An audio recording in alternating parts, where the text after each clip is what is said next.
다 함께 일어나서 하나님께 찬양하며 예배로 하나님께 나아가겠습니다.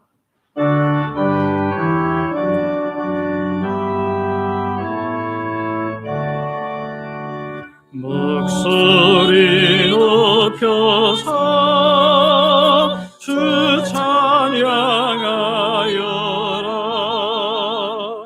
영광과 권세와 존귀와 위엄을 오늘이 다스리시는 만왕의 왕께 돌려라. 아멘.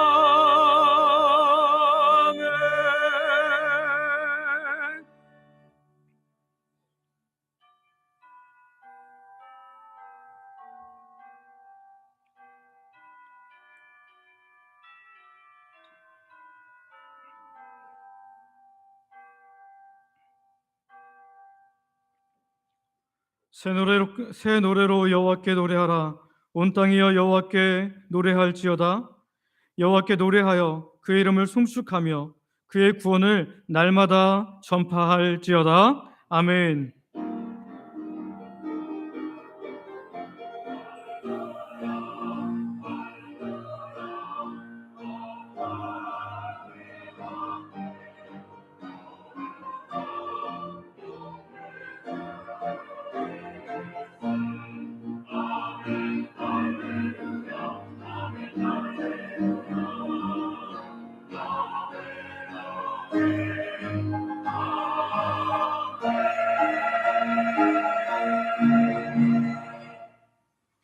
하나님의 백성 기도와 찬양, 예배를 받으시는 아버지 하나님, 생명이 약동하는 봄을 우리에게 허락하심을 감사드립니다.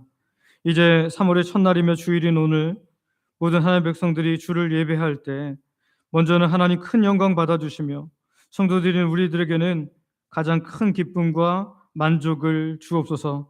한 주간도 주 뜻대로 살려고 했지만 죄로 물든 우리의 모습을 이 시간 예수님의 보혈로 깨끗이 씻어주사 정결한 마음으로 예배하게 하여 주시옵소서. 하나님께 온전한 기쁨 되기를 원하며 예수님의 이름으로 기도드립니다. 아멘.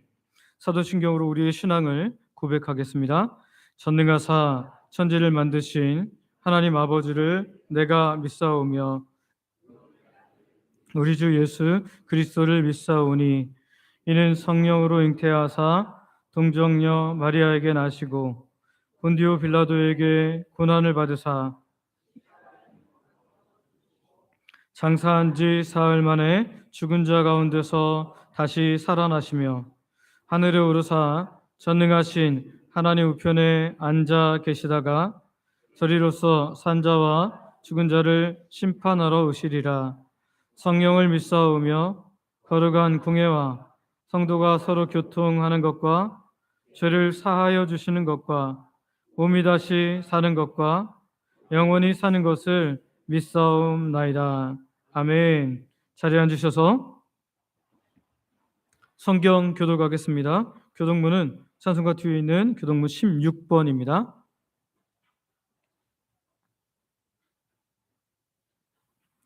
여호와여 내가 주께 부르짖으오니 나의 반석이여 내게 귀를 막지 마소서.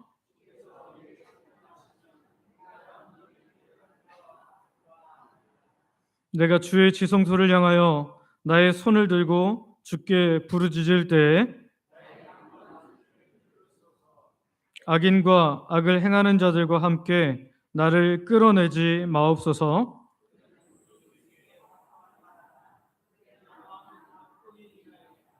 그들은 여호와께서 행하신 일과 손으로 지으신 것을 생각하지 아니하므로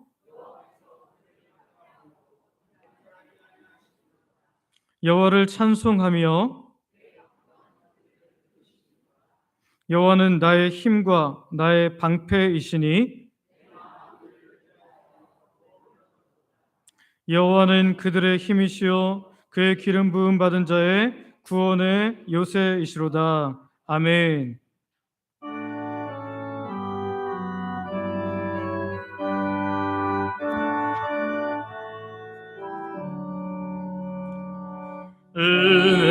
은혜로신 하나님, 우리 주 하나님, 우주 만물 만지고 우리를 택하여 사랑하는 자녀로 삼아주신 것,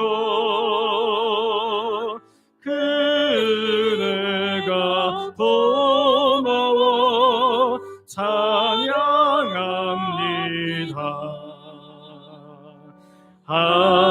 하나님의 독생자 우리 주 예수님, 우리들의 모든 죄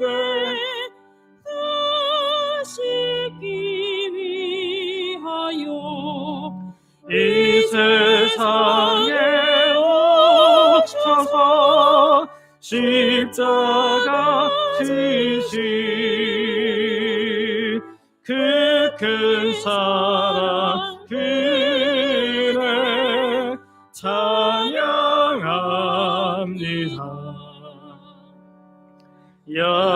약속대로 임하신 보혜사 성령님, 충만하게 하시어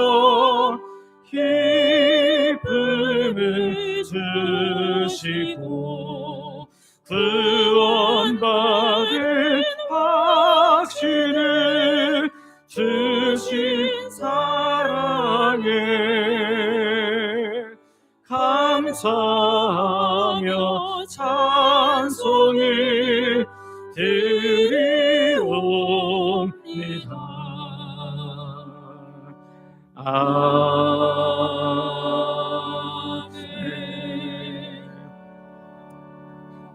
최복희 장로님, 우리를 위해서 기도하시겠습니다. 기도드리겠습니다. 사랑과 은혜가 풍성하신 하나님 아버지, 한 주간도 공급해 주시는 은혜 가운데 살게 하시고 또 그 은혜에 감사함으로 아버지 앞에 나오게 하시니 감사드립니다. 저희의 주인 되시는 하나님 아버지께 감사와 찬양으로 영광 돌려 드리오니 저희의 마음을 받아주시고 이 예배 가운데 아버지의 뜻이 온전히 이루어지게 해 주시옵소서. 자비로우신 하나님 아버지, 먼저 우리 죄를 고백하며 엎드립니다. 우리는 주님의 나라를 말하면서도 마음속에는 여전히 나의 존재가 먼저였고, 주님의 뜻을 구한다고 하면서도 결국 나만을 위한 계획을 더 쫓아왔습니다. 아버지, 이런 우리들의 교만한 심정과 행동들을 또다시 용서하여 주시옵소서. 예수 그리스도의 십자가 보혈로 죄를 씻어 주시오. 성령님께서 우리 마음을 새롭게 하사 회개의 눈물로 다시 시작하게 해 주시옵소서.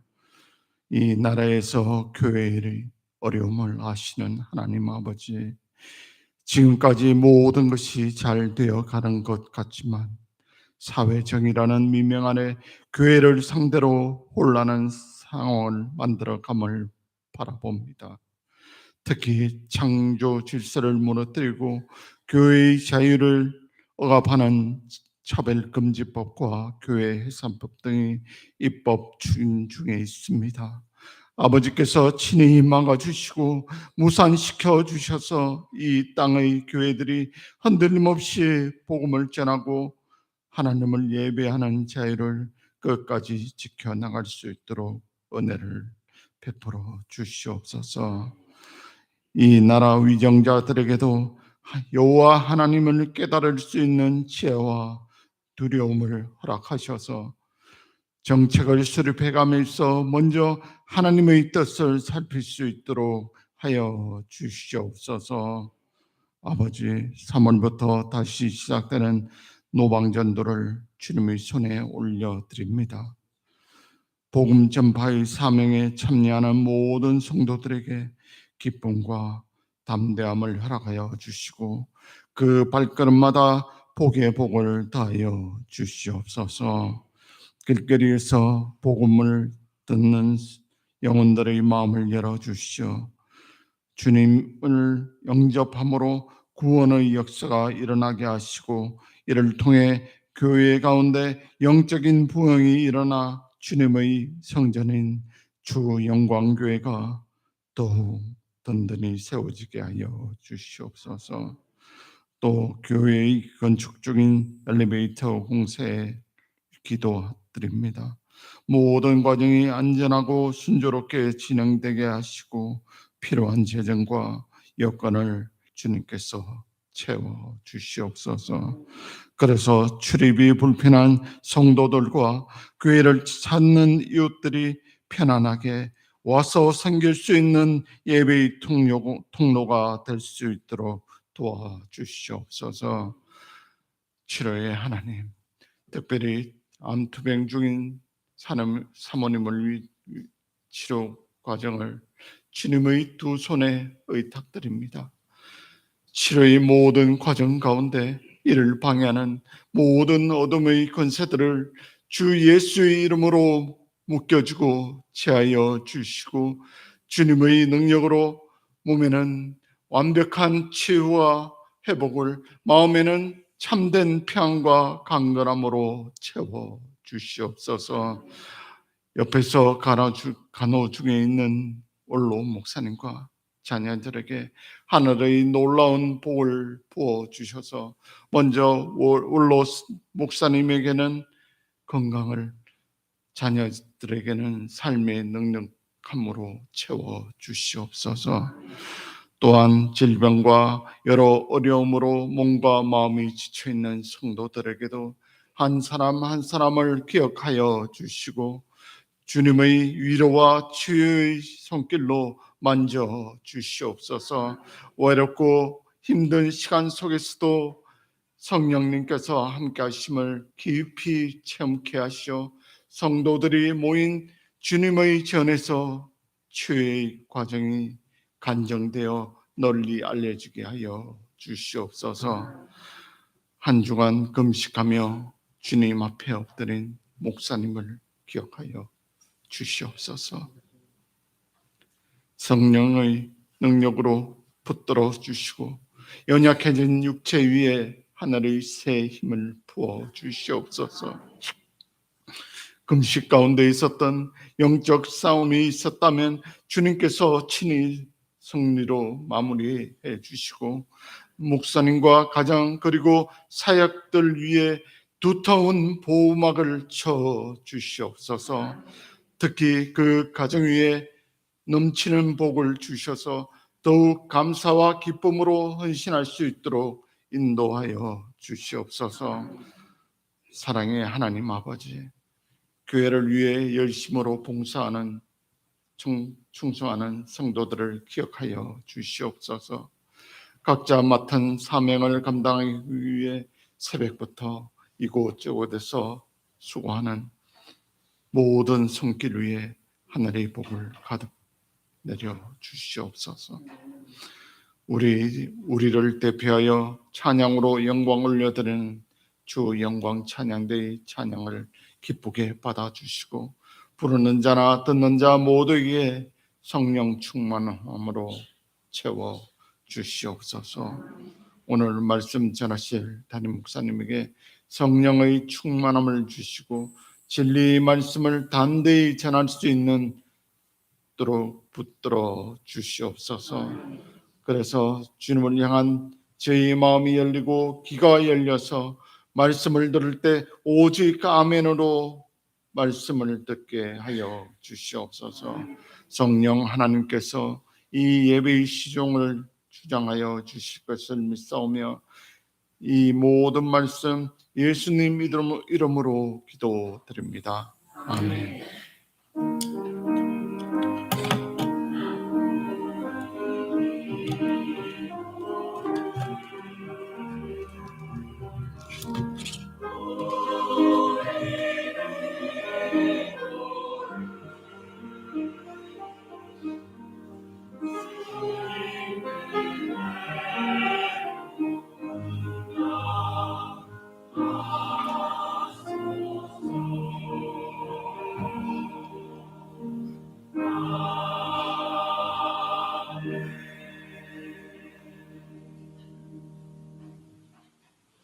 주영광 찬양대가 준비한 찬양으로 하나님께 영광 돌려드리겠습니다.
아멘.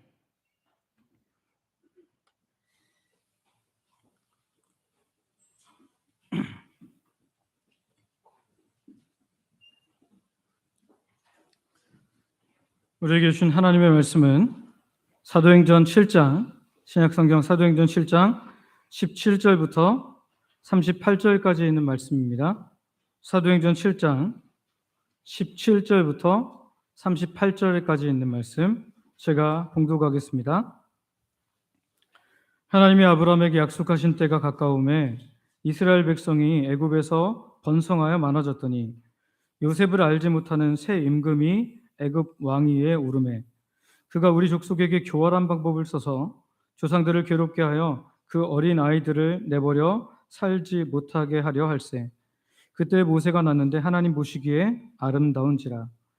그의 아버지 집에서 3달 동안 길리더니 버려진 후에 바로의 딸이 그를 데려다가 자기 아들로 기르매 모세가 애굽 사람의 모든 지혜를 배워 그의 말과 하는 일들이 능하더라.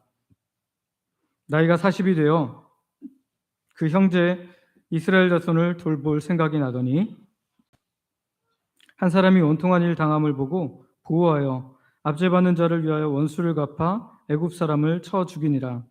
그는 그의 형제들이 하나님께서 자기의 손을 통하여 구원해 주시는 것을 깨달으리라고 생각하였으나 그들이 깨닫지 못하였더라. 이튿날 이스라엘 사람들끼리 싸울 때에 모세가 와서 화해시키려 하여 이르되 너희는 형제인데 어찌 서로 해치느냐 하니 그 동물을 해치는 사람이 모세를 밀어뜨려 이르되 누가 너를 관리와 재판장으로 우리 위에 세웠느냐 네가 어제는 애굽 사람을 죽인 것 같이 또 나를 죽이려느냐 하니 모세가 이 말 때문에 도주하여 미디안 땅에서 나그네 되어 거기서 아들 둘을 낳으니라. 40년이 참에 천사가 시내산 광야 가시떨기 불꽃 가운데서 그에게 보이거늘 모세가 그 광경을 보고 놀랍게 여겨 알아보려고 가까이 가니 주의 소리가 있어 나는 네 조상의 하나님 즉 아브라함과 이삭과 야곱의 하나님이라 하신대 모세가 무서워 감히 바라보지 못하더라. 주께서 이르시되 내 발에 신을 벗으라 내가 서 있는 곳은 거룩한 땅이니라. 내 백성이 애굽에서 괴로움 받음을 내가 확실히 보고 그 탄식하는 소리를 듣고 그들을 구원하려고 내려왔노니 이제 내가 너를 애굽으로 보내리라 하시니라.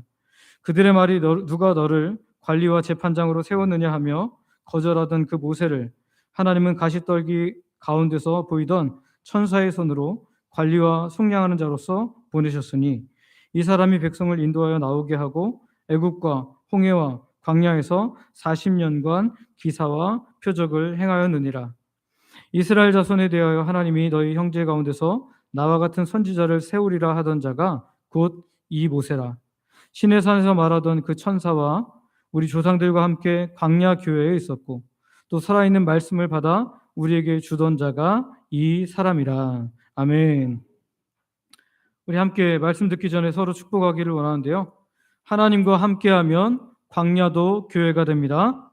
하나님과 함께하면 광야도 교회가 됩니다. 아멘. 정말 믿으십니까? 우리가 믿음 생활하면서 신앙 생활하면서 가장 쉽게 착각하는 부분이 있습니다. 그것은 안정감이 복이라는 것입니다. 우리는 안정을 참 좋아하죠. 내 이름으로 된 집이 있으면 좋아합니다. 통장 잔고가 넉넉하면 좋아합니다. 내 삶과 내 자녀의 삶에 아무런 풍파가 없으면 좋아합니다. 물론 이런 것을 싫어하는 사람은 아무도 없을 거예요. 그렇게 고통 없이 머물러 있는 상태를 우리는 복이라 이렇게 생각한다는 거죠. 신앙생활도 마찬가지입니다.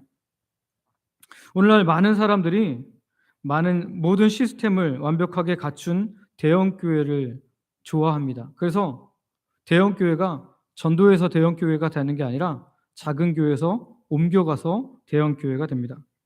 이유가 무엇입니까? 물론 좋은 훈련, 좋은 말씀일 수도 있지만 솔직히 내면을 들여다보면 그렇지 않아요. 수많은 무리 속에서 조용히 묻혀서 아무것도 하지 않을 수 있는 편안함을 추구하기 때문입니다. 누구의 간섭도 받지 않고 어떤 헌신이나 수고도 책임지지 않는 익명성을 원하는 것입니다. 여름에는 시원하고 겨울에는 따뜻한 예배당에서 거의 전문가에 해당하는 찬양팀이 부르는 음악을 감상하고 잘 짜인 예배 시스템을 누리기를 원합니다. 끊임없이 우리는 어딘가 정착하려고 하는데요. 내가 피 흘려 수고하지 않아도 되는 튼튼하고 화려한 건물 안에 머물고 싶어 합니다. 이것이 복받은 신앙생활이라고 생각하기 때문이죠. 그런데 참 이상합니다. 성경을 가만히 들여다보면 하나님은 하나님의 백성들이 한 곳에만 편안히 안주하는 것을 그냥 내버려 두시는 경우가 별로 없습니다. 좀 살만해져서 둥지를 틀려고 하면 하나님은 그 둥지를 사정없이 흩어버리십니다. 우리가 편안한 건물 안에서 무리 속에 숨으려 하면 하나님은 알 수 없는 고난을 허락하셔서 우리를 낯선 광야로 매몰차게 내모시기도 합니다. 도대체 하나님은 왜 그러시는 걸까요? 우리를 괴롭히는 것이 하나님의 취미이신 걸까요? 오늘 우리가 읽은 사도행전 7장의 말씀은 핏발선 눈으로 돌을 쥐고 있는 유대인들 앞에서 목숨을 걸고 선포하는 스데반의 변증입니다. 지난주 스데반은 아브라함과 요셉 이야기를 통해 유대인들이 맹신하던 장소와 건물에 대한 고정관념을 산산조각 내어버렸습니다. 그리고 오늘 본문을 보면 스데반은 이스라엘 역사와 또 다른 거대한 믿음의 사람을 공회 앞으로 불러들입니다. 그러나 스데반은 우리가 듣기 좋아하는 화려한 위인전을 이야기하지 않아요. 오히려 당시 유대인들이 철저히 외면하고 싶었던 아주 불편하고 충격적인 역사의 진실을 폭로합니다. 우리가 목숨처럼 붙들고 있는 안정이라는 우상, 우리가 진짜라고 굳게 믿고 있는 건물이라는 껍데기, 오늘 스데반의 입을 통해 폭포수처럼 쏟아지는 이 매서운 말씀을 통해 우리의 껍데기가 벗겨지고 우리가 진짜 회복해야 할 신앙의 모습, 그리고 교회의 본질이 무엇인지를 가슴 깊이 새기는 복된 시간 되기를 소망하고 축복합니다.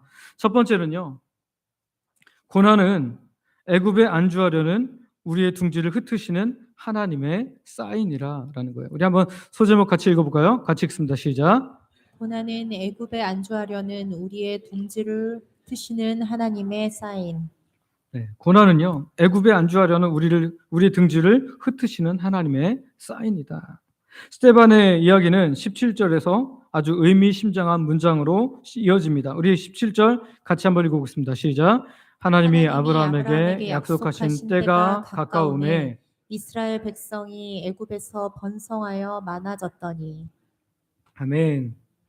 약속의 때가 가까웠습니다. 어떤 약속의 때요? 가나안에 이제 돌아갈 때가 되었다는 거예요. 하나님의 백성들이 가나안에 가서 이제 자기 백성으로서, 하나님 백성으로서 성장해야 할 시기가 도래했다라는 것입니다. 이스라엘 백성들은 애굽의 고센 땅에서 엄청나게 번성했습니다. 그런데 심각한 문제가 하나 생겼어요. 그건 뭐냐면 이스라엘 백성들, 특별히 이 이스라엘의 조상들이 그 애굽의 풍요로움에 너무 깊이 빠져버린 겁니다. 거기에 너무 깊이 취해버린 거예요. 하나님이 아브라함에게 주셨던 약속의 땅 가나안으로 돌아가야 한다는 사실을 까맣게 잊어버릴 만큼 그렇게 그 땅의 삶에 안주하고 취해버렸습니다. 여기가 젖과 꿀이 흐르는 땅이네.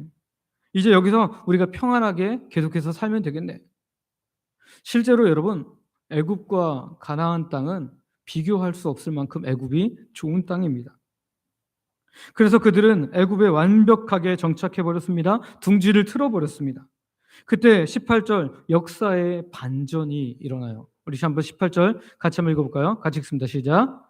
요셉을 알지 못하는 새 임금이 애굽 왕위에 오르매. 아멘. 이것은 단순히 왕이 다른 사람에서 새로운 사람으로 바뀌었다 그 정도가 아닙니다. 애굽의 정권 자체가 완전히 새로워졌다는 거예요. 무슨 말이냐면 애굽을 총리로 세웠던 왕의 계열은 셈족 계열, 곧 이스라엘 사람들 히브리 계열과 같은 뿌리를 가진 동족이었다는 거예요. 그런데 지금 애굽 본토인들이 새로운 왕조를 세웠다라는 거죠. 새로운 왕은 이 셈족 계열과 전혀 상관이 없는 다른 왕조였다라는 거죠. 하루아침에 그들은 든든한 우산 되는 그 정치가를 잃어버렸습니다. 새로운 정권의 눈에는 이스라엘이 언제 반란을 일으킬지 모르는 위험한 적폐 세력일 뿐이었습니다. 어제까지만 해도 좋은 대우, 귀족 대우를 받았던 백성들이 갑자기 노예 대우, 노동자 대우, 심각한 대우로 추락해 버렸던 것입니다. 심지어 19절을 보면 그 핍박이 얼마나 잔인했는지 모르는데요. 19절 같이 한번 읽어보겠습니다. 같이 읽습니다. 시작. 그가 우리 족속에게 교활한 방법을 써서 조상들을 괴롭게 하여 그 어린 아이들을 내버려 살지 못하게 하려 할세. 예, 여기 보니까 교활한 방법을 써서 이 말은 세상의 왕이 그냥 힘으로만 그들을 제압하려고 했다 그런 뜻이 아닙니다.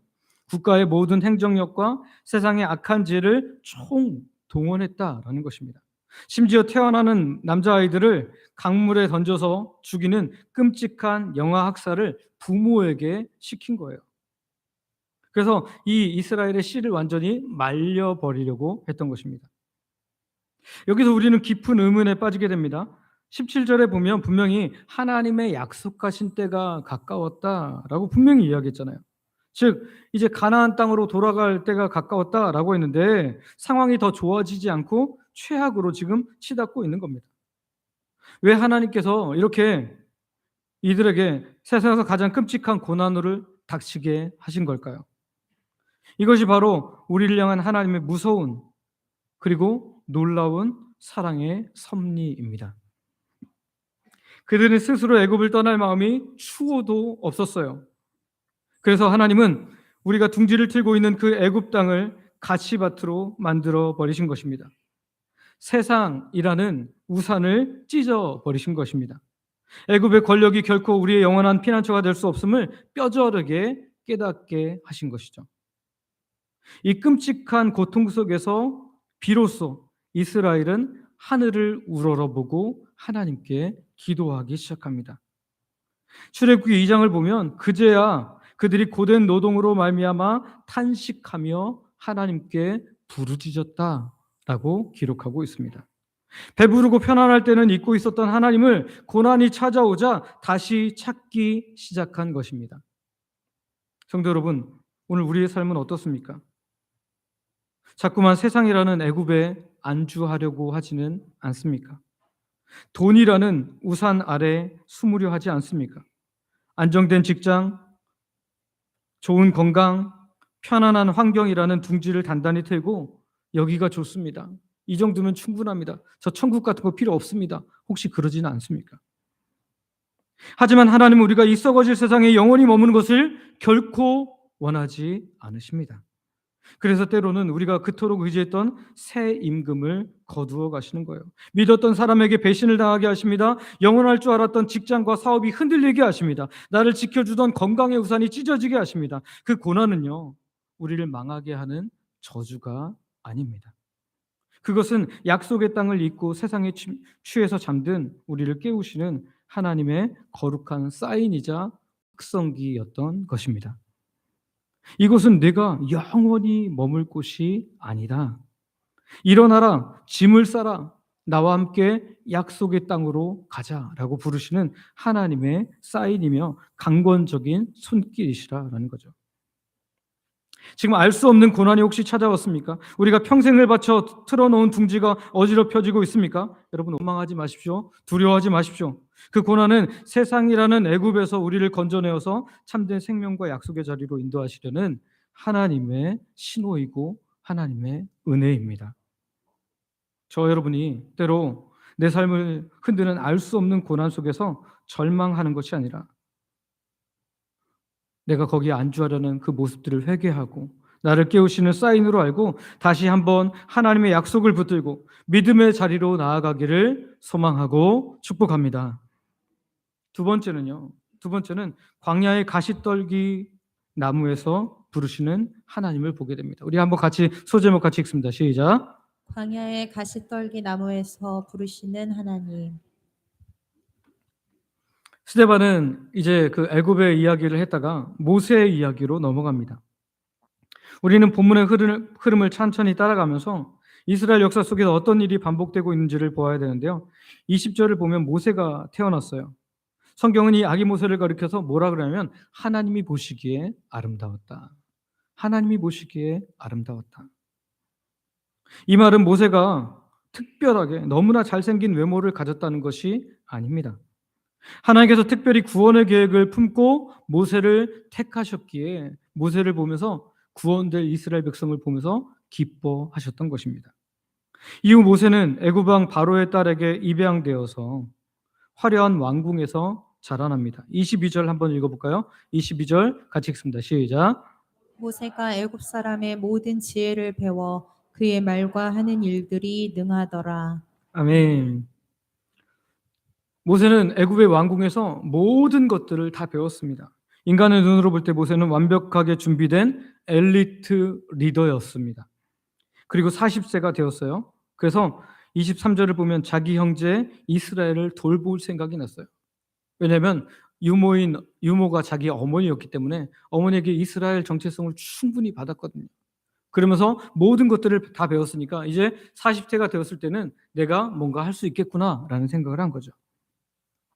그래서 자기 형제를 애굽 사람의 손에서 건져냈고, 또 이제 이스라엘끼리 싸울 때는 왜 너희들끼리 싸우냐라고 책망할 때 이스라엘 동족들을 구원하기 위해 나온 이 모세에게 이 이스라엘 백성들이 뭐라고 합니까? 27절 같이 한번 읽어보겠습니다. 같이 읽습니다. 시작.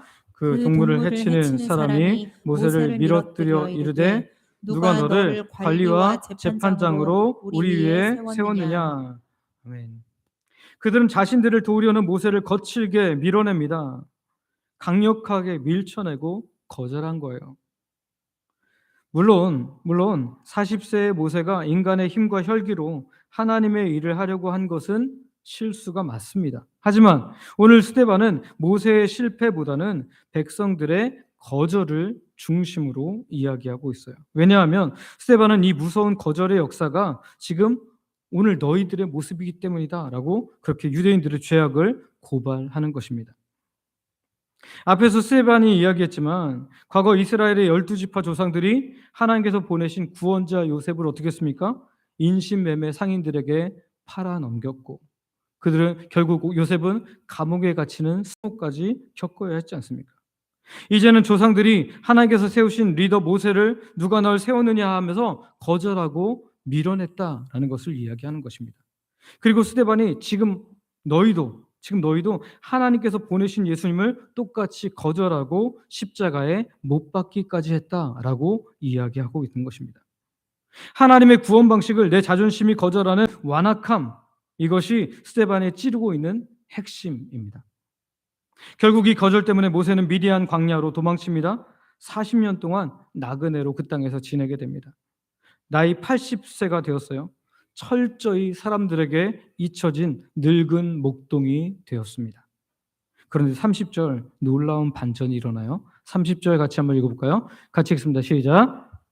그 동물을 해치는 사람이 모세를 밀어뜨려 이르되 누가 너를 관리와 재판장으로 우리 위에 세웠느냐. 네, 30절이 그 말씀이 아니고요. 여러분 성경 한번 보실까요? 30절 다시 한번 읽어보겠습니다. 여러분 성경 보시고 읽겠습니다. 시작. 40년이 참에 천사가 시내산 광야 가시나무 딸기 불꽃 가운데서 그에게 보이거늘. 40년이 차서 이제 80세가 되었을 때 천사가 시내산 광야 가시떨기 불꽃 가운데서 그에게 보였습니다.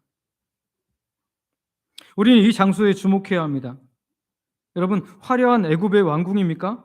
아닙니다. 유대인들이 그토록 맹신하던 거룩한 예루살렘 성전입니까? 아닙니다. 아무도 알아주지 않는 척박한 시내산 광야입니다. 게다가 하나님께서 나타나신 곳은 화려한 백향목이 아닙니다. 백향목이 아니었습니다. 광야에서 흔히 뒹구는 보잘것없는 가시떨기 나무였어요. 저도 가시떨기 나무에 불이 막 타오르고 그래서 그런 것들을 성경 그림을 그린 사람들 보면서 이 나무가 참 멋있겠구나 생각을 했는데요. 제가 이스라엘 가서 광야 그 부분을 보면서 진짜 가시떨기 나무가 볼 게 없는 거라는 것을 확인했습니다. 그럼 그림으로 한번 보시죠. 사진 잠깐 띄워줄래요? 없으신가요? 가시떨기, 예. 이게 가시떨기 나무입니다. 정말 별 볼 일 없는 나무죠. 이 가시떨기 나무는 너무너무 별 볼 일 없는 나무예요. 그런데 이 가시떨기 나무가 무엇을 의미합니까? 애굽의 핍박에서 고통받는 이스라엘 백성들의 모습이기도 하고요. 동족에게 거절당하고 쫓겨난 상처 입은 모세이기도 합니다. 그리고 오늘날 사람들에게 거절당하고 찢겨져 있는 우리의 초라한 모습이기도 합니다. 하나님은 바로 그 가시떨기 한복판에 거룩한 불꽃으로 찾아오신 거예요. 그리고 33절 하나님은 이렇게 말씀하시는데요. 우리 33절 같이 읽습니다. 시작. 주께서 이르시되 내 발에 신을 벗으라. 내가 서 있는 곳은 거룩한 땅이니라. 아멘. 여러분, 하나님께서 말씀하십니다. 내가 서 있는 그곳이 거룩한 땅이다. 여러분, 거룩한 곳은 화려한 건물이 아닙니다. 하나님은 웅장한 성전을 요구하지 않으셨습니다. 가장 비참한 광야일지라도 하나님께서 임재하시면 그곳이 하나님이 임재하시는 거룩한 지성소가 되는 줄 믿습니다.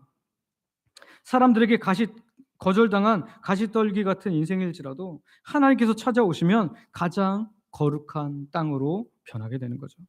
우리는 자꾸만 하나님의 은혜를 우리 방식대로 재단하고 밀쳐냅니다. 화려한 곳에만 하나님이 계신다고 생각해요. 어떤 직분을 받아야만 하나님이 나를 사용하신다고 생각합니다.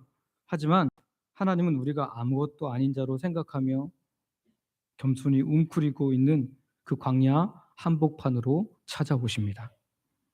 저 여러분이 나의 척박한 광야 한가운데로 찾아오시는 하나님을 만나 거룩한 성전으로 빚어지기를, 그렇게 변화되기를 소망하고 축복합니다. 마지막으로 세 번째는 말씀이 있는 광야 교회입니다. 우리 한번 같이 읽어볼까요? 같이 읽습니다. 시작. 말씀이 있는 광야 교회. 스데반의 설교는 이제 35절을 지나면서 절정을 향해 치닫습니다. 35절 말씀을 우리가 주의 깊게 보아야 되는데요. 이 내용을 천천히 여러분 자세히 보시기를 바랍니다. 같이 읽습니다. 시작. 그들의 말이 누가 너를 관리와 재판장으로 세웠느냐 하며 거절하던 그 모세를 하나님은 가시떨기 가운데서 보이던 천사의 손으로 관리와 속량하는 자로서 보내셨으니. 아멘. 성도 여러분, 놀랍지 않습니까? 이스라엘은 모세를 거절했습니다. 철저하게 밀어냈죠. 하지만 하나님은 어떻게 하셨어요? 사람들이 버린 돌 같은 모세를 주워다가 모퉁이의 머릿돌을 삼으셨습니다. 동족에게 버림받아 쫓겨났던 바로 그 모세, 실패한 늙은 목동, 바로 그 모세를 하나님께서는 위대한 이스라엘의 구원자로 세우셨다는 겁니다. 이것은 훗날 우리가 예수님을 십자가에 못 박고 거절했지만 하나님께서 그 예수님을 우리의 영원한 구원자로 삼으신 것과 마찬가지입니다. 그리고 38절에 이르러서 스데반은 유대인의 심장을 찌르는 폭탄 선언을 던집니다. 38절 같이 읽습니다. 시작. 신의 산에서 말하던 근 천사와 우리 조상들과 함께 광야 교회에 있었고 또 살아있는 말씀을 받아 우리에게 주던 자가 이 사람이라. 아멘. 우리는 이 광야교회라는 단어에 충격을 받아야 합니다. 당시 대제사장들과 서기관들은 어떻게 생각했습니까? 하나님의 거룩한 총회는, 하나님의 거룩한 교회는 오직 하나뿐이다. 바로 거대한 대리석과 황금으로 화려하게 지어진 헤롯이 지은 예루살렘 성전뿐이다 라고 생각했던 거죠. 시스템이 있는 공예만이 진짜 교회라고 생각했던 것입니다. 근데 스데반이 지금 정면으로 반박하는 거예요. 진짜 최초의 교회, 가장 위대했던 교회는 화려한 성전 안에 있었던 것이 아니다. 그러면 당시 교회는 어디 있었다는 거예요? 건물 하나 없는 척박한 광야에 있었다는 거예요. 바람이 불면 흔들리는 초라한 텐트 가운데 있었다는 것입니다. 먹을 것도 마실 물도 부족한 그 치열한 광야를 걸어가는 무리가 진짜 바로 하나님의 교회였다는 것입니다. 콜린 윌리엄스라는 신학자는 교회 본질을 두 가지 건축물로 비교했는데요. 하나는 기념비고요. 다른 하나는 장막, 곧 텐트입니다. 기념비 교회는 어떻습니까? 크고 화려합니다. 튼튼합니다. 그러나 기념비는 움직이지 않죠. 그 자리에 서서 죽어있는 과거의 영광만 자랑할 뿐입니다. 반면에 장막은 어떻습니까? 텐트는 어떻습니까? 초라합니다. 볼품 없습니다. 하지만 장막은 하나님께서 구름 기둥으로 움직이시면 언제든지 말뚝을 뽑고 하나님을 따라서 이동합니다. 살아 숨쉬는 생명력이 있는 거죠. 유대인들이 성전을 바로 그 거대한 기념비로 만들고 그 안에 하나님을 가두어 버리려고 했습니다. 하지만 하나님께서 원하시는 것은 척박한 현실 속에서도 하나님을 따라 걷는 장막, 즉 광야 교회였다는 것입니다. 그렇다면 건물도 없는 이 광야의 난민들이 어떻게 위대한 교회가 될 수 있었을까요? 38절 하반절을 보면요. 또 살아있는 말씀을 받아 우리에게 주던 자가 이 사람이라. 즉, 이 광야교회 성도들에게는 튼튼한 돌 건물이 없었습니다. 전자올겐 이런 거 없었습니다. 아무런 좋은 시스템이 없었습니다.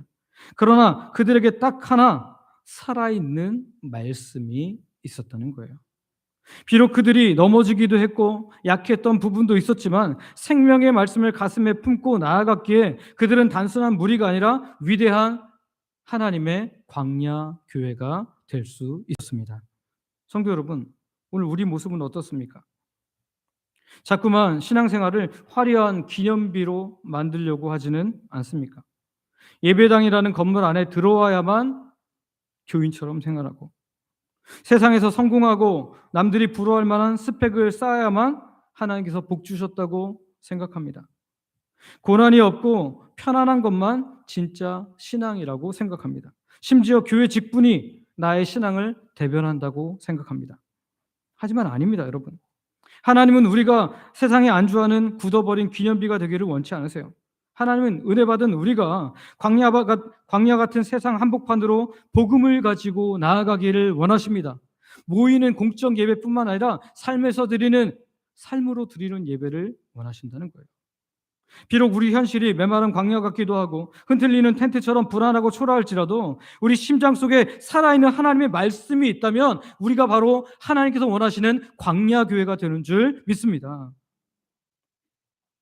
저와 여러분이 건물과 안정감, 직분에 기대는 껍데기 신앙을 버리고 오직 내게 주신 살아있는 말씀 하나만을 굳게 붙들고 순종하며 살아가는 거룩한 광야 교회 되시기를 소망하고 축복합니다. 말씀을 정리합니다. 성도 여러분, 스데반의 이 패맺힌 선포는 오늘 우리를 향한 하나님의 부르심이기도 합니다.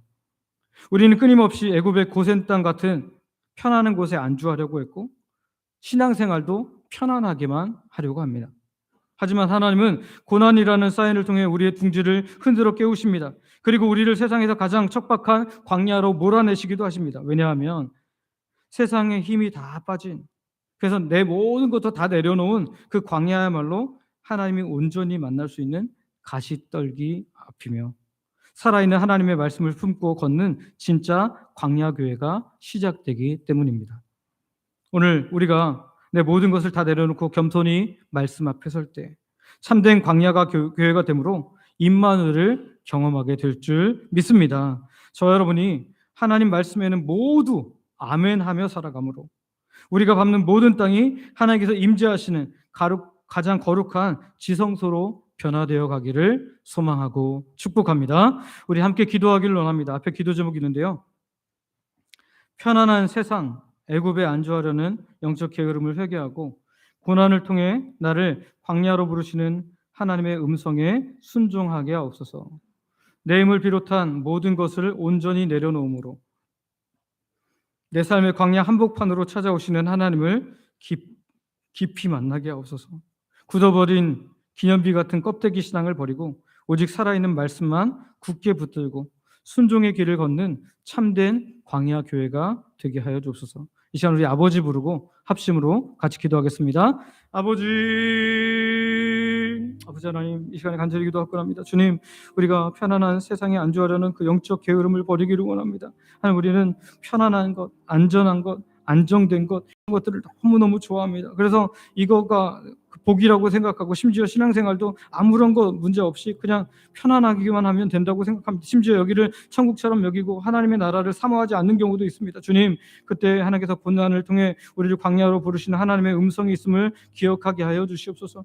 내 힘을 비롯한 모든 것을 내려놓음으로 하나님, 내 삶의 광야 한복판으로 찾아오시는 그 가시떨기 가운데 찾아오시는 그 하나님을 깊이 만나게 하여 주시옵소서. 하나님, 우리가 굳어버린 기념기 같은 껍데기 신앙을 버리기를 원합니다. 오직 살아있는 하나님 말씀만 굳게 붙들고 하나님 순종의 길을 걷는 참된 광야 교회로 존재하게 하여 주시옵소서. 그래서 우리가 하나님 여기서 모여드리는 공적 예배뿐만 아니라 삶으로 드리는 진짜 예배를 계속해서 드려가는 하나님의 광야 교회 될 수 있도록 은혜 베풀어 주시옵소서. 주께서 오늘도 우리를 부르시오니 하나님 이 부름에 응답함으로 하나님께서 기뻐하시는 거룩한 삶 살게 하여 주시옵소서. 예수님의 이름으로 기도드립니다.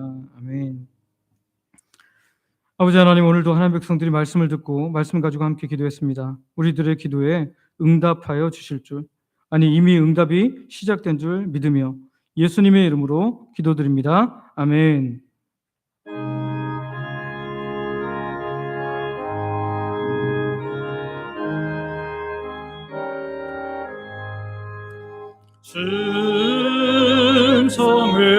충성회는 참 기쁨 없도다. 날 사랑하신 주 늘 계시옵소서.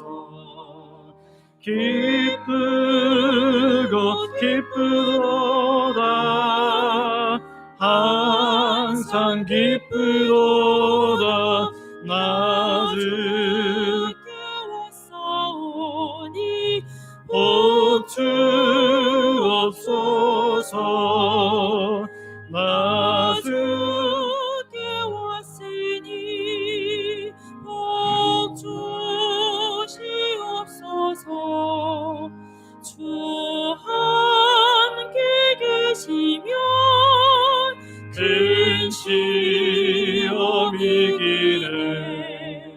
기쁘고 기쁘도다 항상 기쁘도다 나 주께 왔사오니 복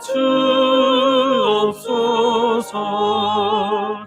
주 떠나가시면 내 생명은 되네. 기쁘나 슬플 때 늘 계시옵소서.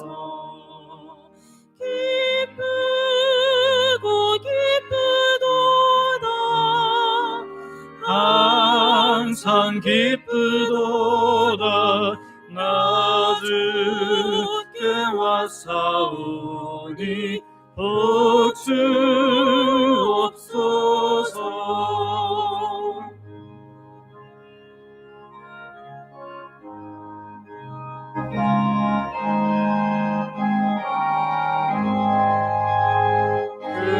그 귀한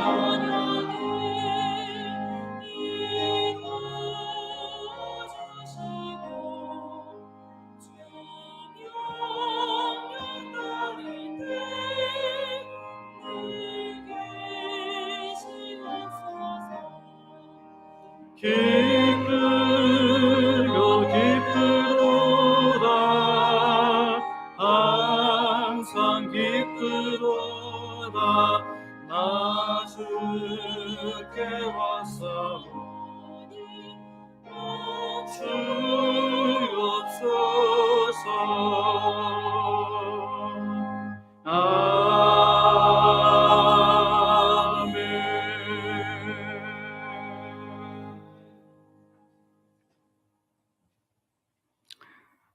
아버지 하나님, 우리는 편안하기만 하면 그곳이 하나님께서 원하지 않는 애국이라고 할지라도 안주하려고 하는 마음이 들 때가 많았음을 고백합니다. 소망하기는 고난을 통해 나를 광야로 부르시는 하나님의 음성에 순종하게 하여 주옵소서. 그래서 내 힘을 비롯한 모든 것을 온전히 내려놓을 때 내 삶의 광야 한복판으로 찾아오시는 하나님을 깊이 만나게 하여 주시옵소서. 우리가 기념비 같은 껍데기 신앙을 버리고 오직 살아있는 말씀만 굳게 붙들고 순종의 길을 걷는 참된 광야교회로 살게 하여 주시옵소서. 오늘도 주의 백성들이 모든 것 하나님께서 주심을 믿음으로 고백하며 시간과 마음과 물질과 몸을 하나님께 드립니다. 생명을 주신 분이 하나님임을 고백하는 11조로 일상에 주신 놀라운 은혜를 감사로 매주 드리는 정한 주일 헌금과 하나님 나라의 확장을 위해 선교 및 전도 헌금으로 교회 영혼들을 섬기도록 장학 및 구제 헌금으로 교회를 사랑하는 마음으로 건축 헌금과 또 성도들의 식사를 섬기는 식사 섬김 헌금으로 매 식사마다 마음 담아 드리는 성미로 소원을 가지고 드리는 다양한 예물로 각종 물질과 몸의 봉사와 헌신으로 하나님께 드립니다. 몸이 연약한데도 나오기 어려운 상황인데도 교회는 나오지 못하지만 11조를 비롯해서 다양한 헌금으로 몸된 교회를 섬기는 분들이 있습니다. 이들도 기억하셔서 마음껏 예배드릴 수 있는 복된 환경이 있게 하여 주시옵소서. 아버지 하나님, 오늘 주의 백성들이 드린 모든 물질, 헌신을 주께서 기뻐 받아주시고 영광 받아 주시옵소서. 곳간을 열어주시되 건강의 곳간을 열어주시고 물질의 곳간을 열어주시고 시간의 곳간을 열어주시고 필요한 곳간들을 열어주사 드린 자에게 필요한 모든 것을 더하시는 하나님의 놀라운 은혜를 경험하게 하여 주시옵소서. 우리 중에 마음껏 예배할 수 없는 성도님이 있습니다. 연로하셔서 노안으로 연약한 어르신들, 본인이 혹은 가족의 병중에 있어서 고통받는 하나님의 백성들, 영적 육적 고통에서 벗어나고자 하지만 잘 되지 않는 사람들, 예배 자리에 나왔지만 여전히 다양한 고통의 문제를 가지고 신음하는 주의 백성들, 아직도 내가 주인됨을 인해 힘든 삶을 사는 분들도 있습니다.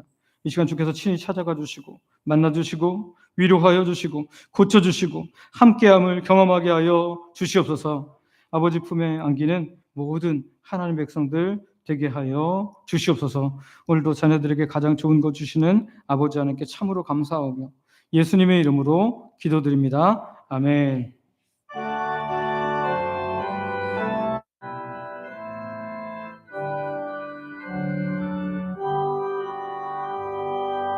오늘 주신 말씀에 새 힘 얻어서 세상으로 나가서 살아갈 때에 나 혼자 힘으로 누구가 오니 주여 나를 도우사 승리하게 하소서. 아멘.